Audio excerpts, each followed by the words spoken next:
जय हिंद दोस्तों। इस वीडियो में हम बात करने वाले हैं एसएससी जीडी मेडिकल के कुछ मेजर पॉइंट्स। तो मैंने इस वीडियो में पूरा अच्छे से समझाया हुआ है और वीडियो प्लीज़ लास्ट तक देखना और चैनल को सब्सक्राइब ज़रूर कर दें दोस्तों। मिलते हैं वीडियो के एंड में। जय हिंद। हेलो दोस्तों, तो मैं इस वीडियो में आपको समझाने वाला हूँ एसएससी जीडी के कुछ मेजर पॉइंट्स। चलो तो शुरू करते हैं फिर। सबसे पहले हम बात करते हैं आई टेस्ट के बारे में। आई टेस्ट काफ़ी तरीके से होता है, जैसे कि colour vision test, eye angle test, near vision test और डिस्टेंट विज़न टेस्ट। तो हम बात करते हैं कलर विज़न टेस्ट की। ये आपको सामने कुछ नंबर्स दिख रहे होंगे कलरफुल चार्ट पर। तो ये आपको पढ़ने के लिए दिए जाते हैं और आप इनको सही बताना होता है। इसी तरीके से आपका कलर विज़न टेस्ट होता है। उसके बाद अगर हम बात करते हैं आई एंगल टेस्ट के बारे में, तो आई एंगल टेस्ट के बारे में किसी किसी की आँखों में जो एंगल होता है वो ऊपर नीचे होता है, यानी बोलते हैं ना कि देख किधर रहा है और बोल किधर रहा है। तो ऐसे करके कुछ लोगों की आई में एंगल होता है, कभी ऊपर चली जाती है आँख, कभी नीचे। किसी की आँख दोनों एक कोने पर होती हैं, ऐसे करके होता है। तो हम बात करते हैं आई एंगल की। तो आई एंगल में देखो, आपने जैसे इस लड़के का देख रहे होंगे आप कि दोनों आंखें एकदम सामने हैं, ठीक सामने हैं। तो इसके आई में कोई दिक्कत नहीं है वैसे, लेकिन किसी किसी का होता है जिसमें एक आंख ऊपर हो या एक आंख नीचे हो। तो ऐसे करके बहुत सा केस मिल जाता है जिसमें आपको अनफिट होने का सामना करना पड़ सकता है। और उसके बाद हम बात करते हैं अब नियर विज़न टेस्ट की। नियर विज़न टेस्ट के बारे में तो आपको पता ही होगा कि कुछ पढ़वाते हैं वो, जैसे सामने ले जाकर नीचे कुछ पढ़वाएंगे आपसे। अखबार पढ़वा सकते हैं, बुक वगैरह पढ़वा सकते हैं। उसके बाद हम बात करते हैं डिस्टेंट विज़न टेस्ट की। तो आपको इसमें क्या होता है, 20 फीट की दूरी पर खड़ा कर दिया जाता है और आपको ये ऐसे EPTOZ ये आपको पढ़वाया जाता है। इसी से पता चलता है कि आपकी आई 6/6 की है या फिर 6/9 की है। वैसे आपकी राइट आई 6/6 की होनी चाहिए और लेफ़्ट 6/9 की भी हो तो भी चल जाती है। ये हैंडेड के ऊपर होता है, जैसे राइट हैंडेड है या लेफ़्ट हैंडेड है। जो जिस हैंडेड है उसकी उसी साइड वाली आई 6/6 की होनी चाहिए। तो आपको इस सब के बारे में बता दिया। अब हम बात करते हैं नेक्स्ट टॉपिक पर। हमारा नेक्स्ट टॉपिक है ईयर टेस्ट। ईयर टेस्ट में क्या होता है, ईयर टेस्ट दो तरीके से किया जाता है। एक तो हियरिंग टेस्ट होता है, नंबर सेकंड होता है हमारी जो मेम्ब्रेन होती है जिसे हम झिल्ली बोलते हैं। तो झिल्ली को अंदर वो कुछ दूरबीन डालकर देखते हैं कि छेद तो नहीं है, उसमें कोई दिक्कत तो नहीं है। इस तरीके से ईयर टेस्ट होता है। और हियरिंग टेस्ट में क्या होता है, आपका एक पतली सी रॉड होती है, वाइब्रेट करती है वो, और हमें अपना हाथ ऊपर करना होता है जिस तरफ से हमें सुनाई दे रहा है। अगर आपने आंसर सही दिया है तो आपको वहाँ फिट कर दिया जाता है, और आपने अगर गलत दिया तो आपको अनफिट का सामना करना पड़ सकता है। तो इसमें दो ही टेस्ट होते हैं हियरिंग टेस्ट में, और मेम्ब्रेन यानी कोई फटी फटी तो नहीं हो। और आप लोग जब भी मेडिकल देने जाएं तो अपना सफाई अच्छे से ज़रूर करवा के जाएं, कान की जो मैल वैल जो भी होता है। अब हम बात करते हैं नेक्स्ट टॉपिक पर। अब आता है टीथ टेस्ट। आप सब जानते होंगे टीथ टेस्ट, इसमें 22 डेंटल पॉइंट होते हैं जिसमें हमें 14 डेंटल पॉइंट हर हालत में लाने ही होते हैं। और इस टॉपिक के ऊपर वैसे मैं एक स्पेशल वीडियो बनाऊंगा, क्योंकि अगर यहीं बताने लग जाऊंगा तो ये वीडियो शायद बहुत लंबा होने वाला है। तो इसीलिए डेंटल पॉइंट में आपको 22 डेंटल पॉइंट होते हैं टोटल, और उसमें से हमें मिनिमम 14 लाने होते हैं। हाँ, इसमें फिलिंग वगैरह चल जाती है, कोई दिक्कत नहीं है, बस ये है अच्छे से सफाई करवा के जाएं।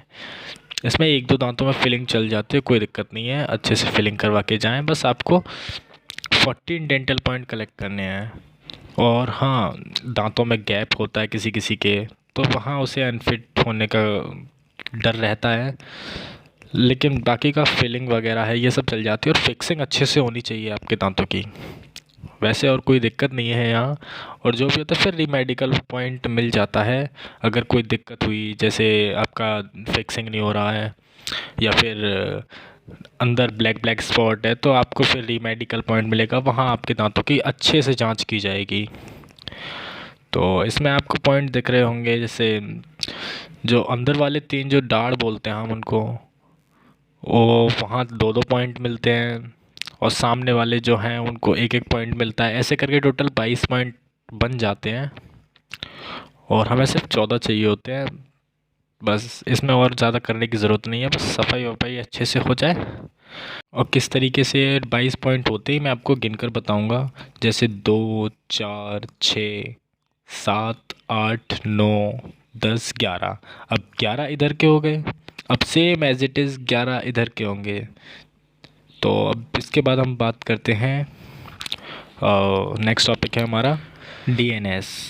अब डीएनएस से क्या होता है, ये हमारे जो नाक में एक बाहर की साइड में एक्स्ट्रा लेयर होती है, या फिर बोल सकते हैं कि एक्स्ट्रा जो खाल होती है, या फिर कुछ भी बोल सकते हैं, जैसे इस पिक्चर में दिखाया गया है।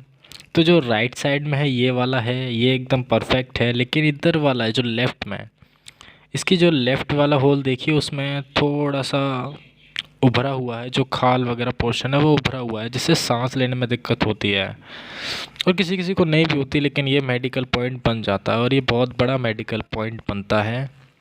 तो हमें इसका इलाज भी, ऑपरेशन होता है इसका, 10-12 हज़ार में ऑपरेशन हो जाता है। तो आप जब भी मेडिकल के लिए जाएं तो ये डीएनएस वाली प्रॉब्लम अपनी ठीक करवा कर जाएं। और वहाँ एकदम सब फिट कैंडिडेट आएंगे, तो आपको खुद सोचना चाहिए कि ये डीएनएस इतनी बड़ी प्रॉब्लम को लेकर तुम जाओगे तो डेफिनेटली अनफिट हो जाओगे। चलो अब इसके बाद में हम बात करते हैं अपने नेक्स्ट टॉपिक पर। जो हमारा नेक्स्ट टॉपिक है वो है शोल्डर एंगल। यानी आपको पता होगा शोल्डर एंगल के बारे में।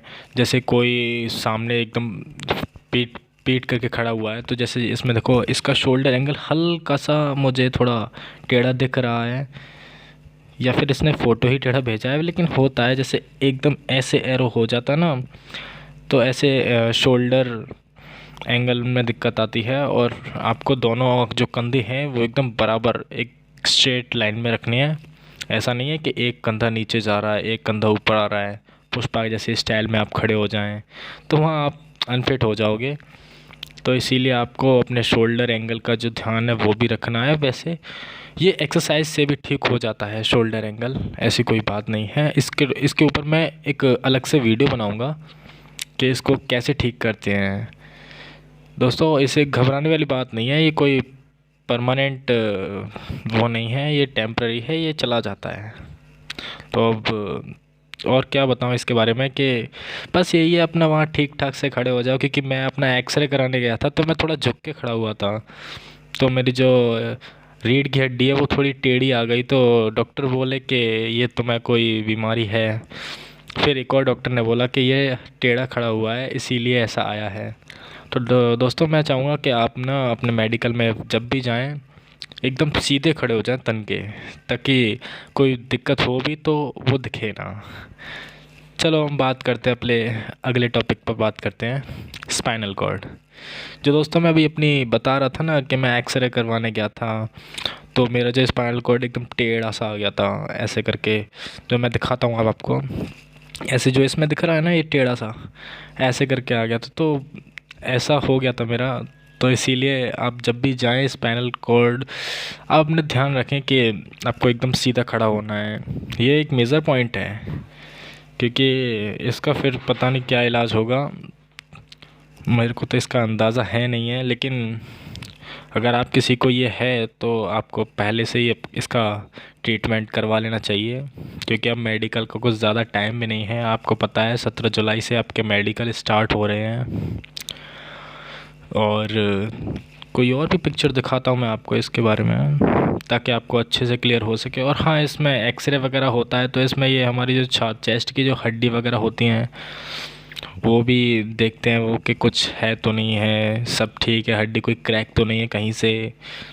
तो इस तरीके से वो सब देखते हैं। एक्सरे इसीलिए किया जाता है वहाँ पर, और स्पाइनल कॉर्ड का ज़रूर ध्यान रखें ताकि आप एक ऐसा करें, बेड वेड पर ना सोएं आप। अगर आपको दिक्कत है तो आप ज़मीन पर एक मतलब हार्ड सरफेस पर अपना बिस्तर करें और वहीं सोएं ताकि कुछ राहत मिले, शायद अगर आपको कोई दिक्कत भी हो तो दोस्तों ये बस स्पाइनल कॉर्ड का तो इतना ही पॉइंट है, पर ये भी मेजर पॉइंट है, आप इसको हल्के में ना लें।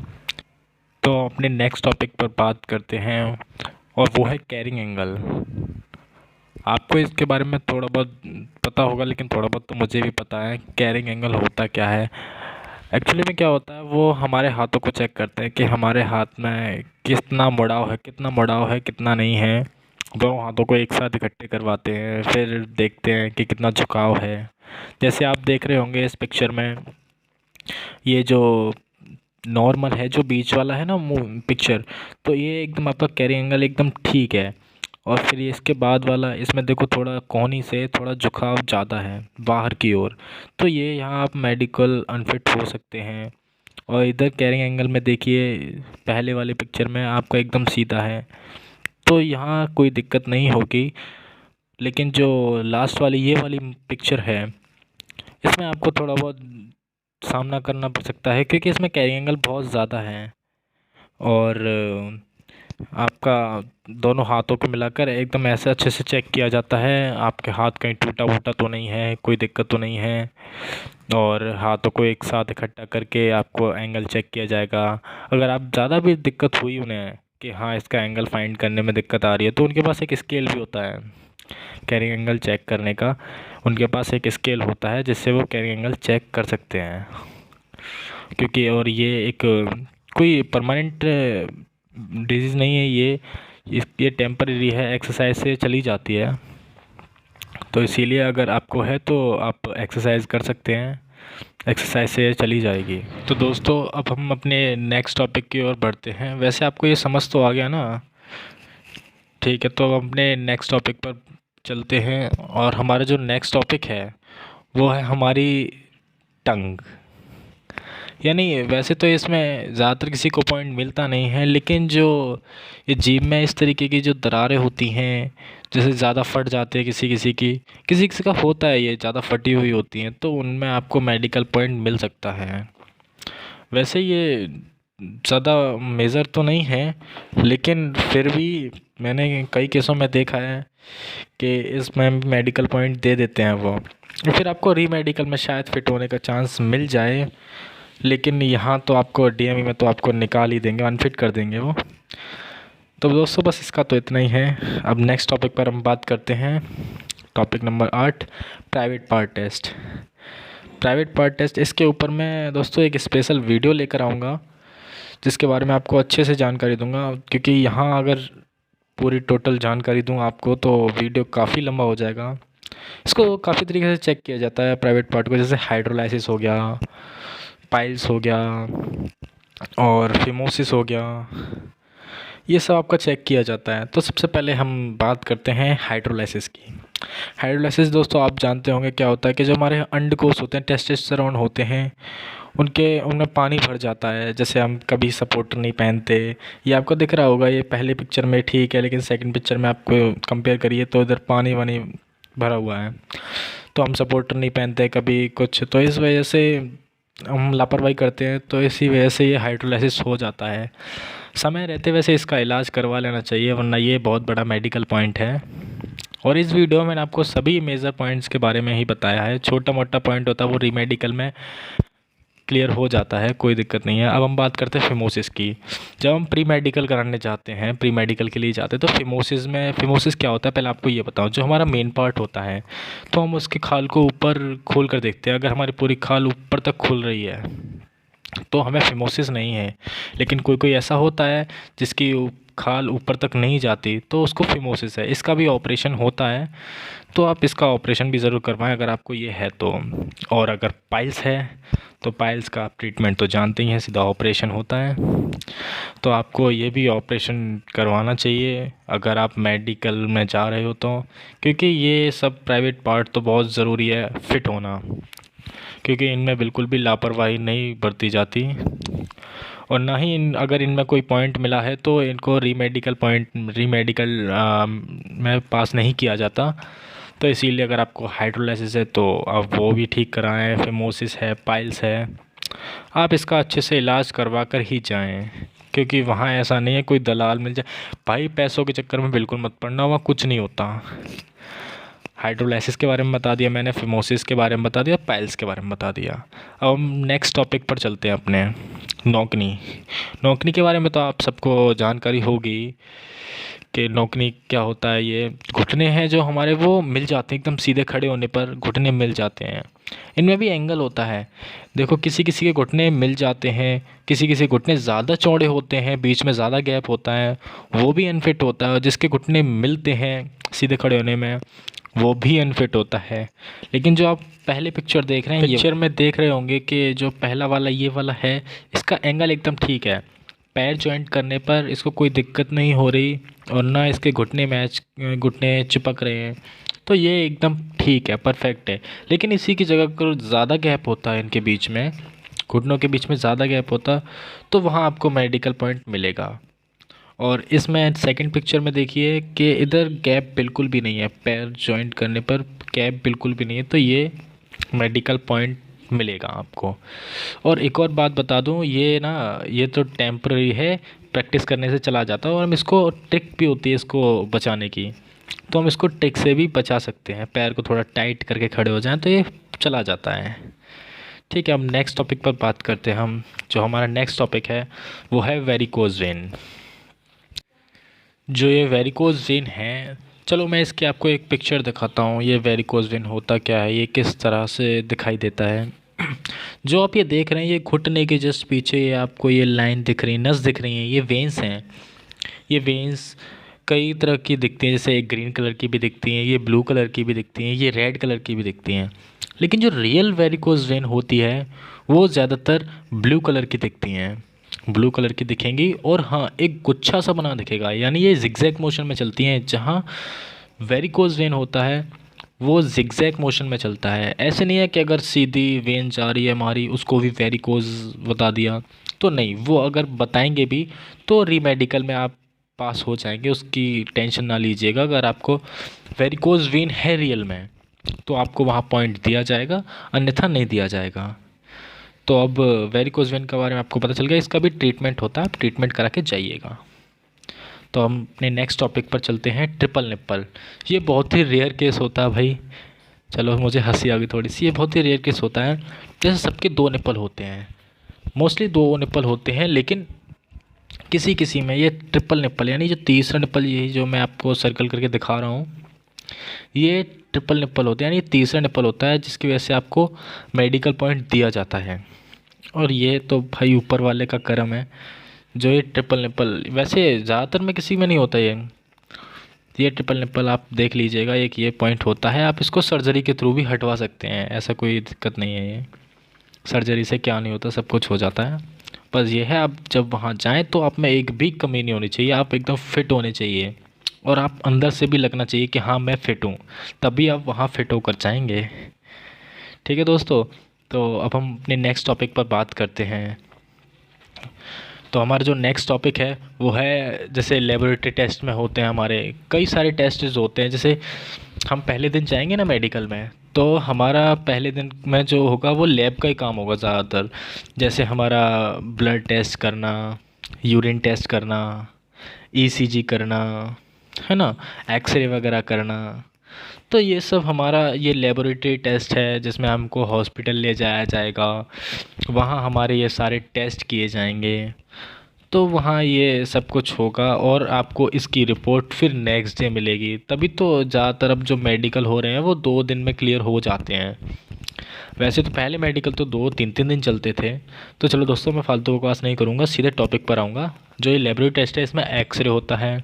एक्सरे में आपका जो चेस्ट है वो चेक किया जाता है, बैक है, जो स्पाइनल कॉर्ड है वो चेक की जाती है आपकी कि टेढ़ी तो नहीं है। वो जो मैंने आपको शुरुआत में बताया था स्पाइनल कॉर्ड का जब पॉइंट आया था उसमें, तो एक्सरे में आपका यही चेक किया जाता है। आपकी जो छाती है, चेस्ट है, वहाँ कोई हड्डी टूटी वूटी तो नहीं है, या फिर कोई फ्रैक्चर तो नहीं है, क्रैक तो नहीं है कोई, और हमारी जो स्पाइनल कॉर्ड है वो एकदम सीधी है या नहीं है। एक्सरे में ये सब चीज़ चेक की जाती हैं। फिर आती है बात ईसीजी की। ईसीजी में ये इलेक्ट्रॉनिक तरीके से होता है। इसमें हमारी हार्ट बीट काउंट होती हैं, पल्सेस काउंट होती हैं, बीपी काउंट होता है। तो ईसीजी का ये सारा मैटर है। वहाँ बिल्कुल आपको एकदम नॉर्मल होके जाना है, क्योंकि ज़्यादातर लोग वहाँ जाते हैं तो घबरा जाते हैं और अपना एक बीपी का पॉइंट साथ में लेकर जाते हैं, जिससे वहाँ उनको अनफिट होना पड़ता है। तो आप बिल्कुल नॉर्मली रहिए, जैसे घर पे आप मेडिकल करा रहे हैं, कोई दिक्कत नहीं है, ये रूटीन चेकअप है, ऐसा समझ के जाइएगा तो आपको कोई दिक्कत नहीं होगी, आप बीपी का पॉइंट आपको नहीं मिलेगा। अब हम बात करते हैं ब्लड टेस्ट की। ब्लड टेस्ट हो गया, यूरिन टेस्ट हो गया। यूरिन टेस्ट के बारे में अगर बात करें तो आपको यूरिन तभी देना है जब आप थोड़ा सा यूरिन पहले नीचे गिरा दें, उसके बाद ही आपको टेस्ट देना है। इससे पता चलता है कि आपके स्टोन है या नहीं है, और भी कई सारे टेस्टेड होते हैं इसमें। तो हम बात करते हैं ब्लड टेस्ट की। ब्लड टेस्ट में आपका जैसे हीमोग्लोबिन देखा जाता है, एचआईवी देखा जाता है, 2-3 रिपोर्ट देखी जाती हैं जिनमें आपको फ़िट होना पड़ता है। इसीलिए आप अपना पहले से सब कुछ करा के जाएँ वहाँ फ़िट होने के लिए, है ना। और इसमें ये सारा इम्पोर्टेंट है, वैसे लेबोरेटरी काम है, इम्पोर्टेंट है ये। इसके बाद हम बात करते हैं नेक्स्ट टॉपिक पर, फ्लैट फुट, जो सबसे ज़्यादा फेमस है। फ्लैट फुट की वजह से बहुत लोग बाहर होते हैं। वैसे ये भी ठीक किया जा सकता है फ्लैट फुट, ऐसी बात नहीं है, क्योंकि इसको हम बॉल के ज़रिए, बॉल नीचे दबा के हम प्रेस कर सकते हैं, जिससे हम ठीक कर सकते हैं। ये फ्लैट फुट अगर यहाँ अगर एक सर्कल होता है ऐसे करके तो ये हम ठीक हो जाता है, लेकिन अभी ये एकदम फ्लैट है बिल्कुल, तो इस वजह से हम यहाँ अनफिट होने का डर है। तो चलो अब नेक्स्ट टॉपिक पर बात करते हैं। दोस्तों हमने सारे टॉपिक कवर कर लिए, जो भी मेजर ऑल टॉपिक हैं हमने सारे मेजर टॉपिक्स को कवर कर लिया है, जिन जिन में आप मेडिकल अनफिट हो सकते हैं। और दोस्तों जितने भी मैंने पॉइंट बताए हैं आप उन सब में फ़िट होकर जाना, क्योंकि ये मेजर पॉइंट्स हैं, इनमें बिल्कुल भी आपको छोड़ा नहीं जाएगा, इसीलिए। और दोस्तों अगर वीडियो आपको अच्छा लगा हो तो वीडियो को प्लीज़ ज़रूर लाइक करें, क्योंकि मैंने बहुत मेहनत की है इसमें वीडियो में आपको सब कुछ कवर कराने की, तो इतना तो हक बनता है ये दोस्तों। और ज़्यादा से ज़्यादा इसको शेयर करें दोस्तों, चैनल को सब्सक्राइब ज़रूर कर लें प्लीज़, ताकि मैं आपके लिए और ऐसे अच्छी अच्छी वीडियो ला सकूं। और दोस्तों बेस्ट ऑफ लक अपने मेडिकल के लिए, आप जॉब ज़रूर लगेंगे, आपको नौकरी ज़रूर मिलेगी। Thank you.